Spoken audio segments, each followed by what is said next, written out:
With the last 5 minutes I have remaining, I would like to quickly talk about a 4-day working week, which is related to IR law changes. I think, members, you've all probably seen the front page of the West today. I would like to remind members of an excellent op-ed that was penned last year by yours truly, calling for that's right, that's why we're all here, member, calling for a trial of the 4-day working week in the public sector.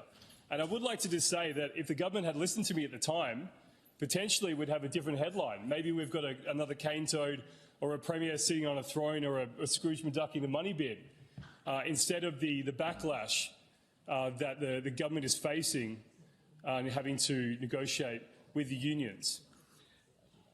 Now, when we talk about 4-day working week, I think, look, I'd just like to put on the record, I'm very supportive of the unions' push. And I think everything that they've raised around 4-day working week is completely valid. You're talking about productivity increases, health, wellness, lifestyle benefits. There's no losers when it comes to a 4-day working week. It's just win-win. It's win for the employer.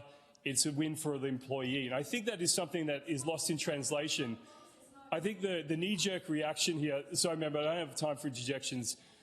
The knee-jerk reaction here is that when you talk about reducing the hours for employees, it's actually, bad for the employer, right? But there's university studies backed across the world and other jurisdictions trialling this, and the overwhelming evidence shows that it's a win-win. You're actually increasing productivity across the board, and you're giving the employees the benefit of a more flexible working arrangement and a better lifestyle benefit that comes along with that. I would like to cast members' minds back to a debate that we had that I raised in this place last year on the 4-day working week and the call for a trial of the public sector, of a 4-day working week within the public sector, and some of the comments that were raised then, which are very pertinent today. So the Honourable Matthew Swinburne, who was, I think, the lead speaker for the government at the time, said, "It is hard to see why it would be necessary to proceed on a 4-day working week." I think the member could probably see the benefit of the 4-day working week now, given the headline today in the West. Given the breadth of flexible working arrangements that are already available for public servants and government officers. However, from this government's perspective, if the unions representing those workers are advocating for that kind of thing and it forms part of the log of claims when bargaining with the government will give due consideration at each of the appropriate enterprise levels and make a decision whether it is possible for that group of workers. So the comments, look, I think that I would hope that the government gives due consideration to the unions who have certainly expressed a desire in the last couple of days for a 4-day working week.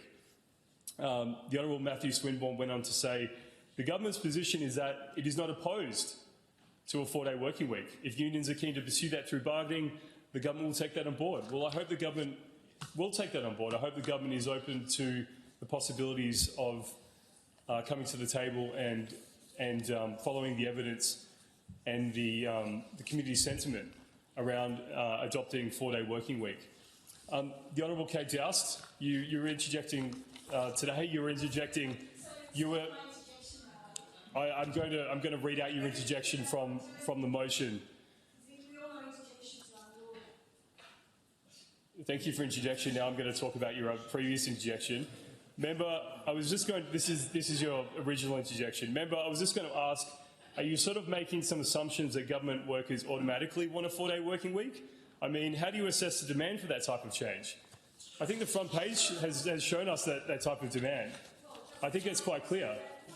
Well, it was, absolutely. Always ask valid questions. But I think in the fullness of time, the demand has presented itself. So there is certainly a lot of demand at the moment. For some of your people on the other side, it might actually increase in their working hours. Member, you went on to say, if the government is interested, I do have some...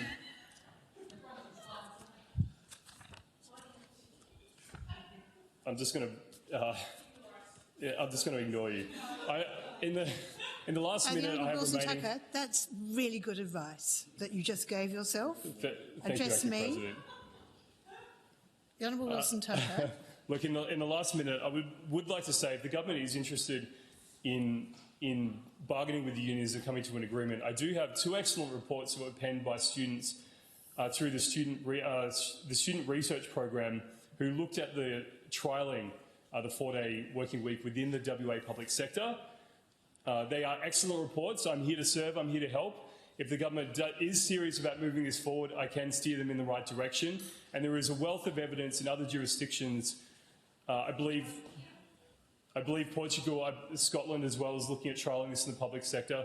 There is a wealth of evidence here and at home that the government can look at. And I do hope they come to the table and reach an agreement and ultimately implement a 4-day working week within the public sector.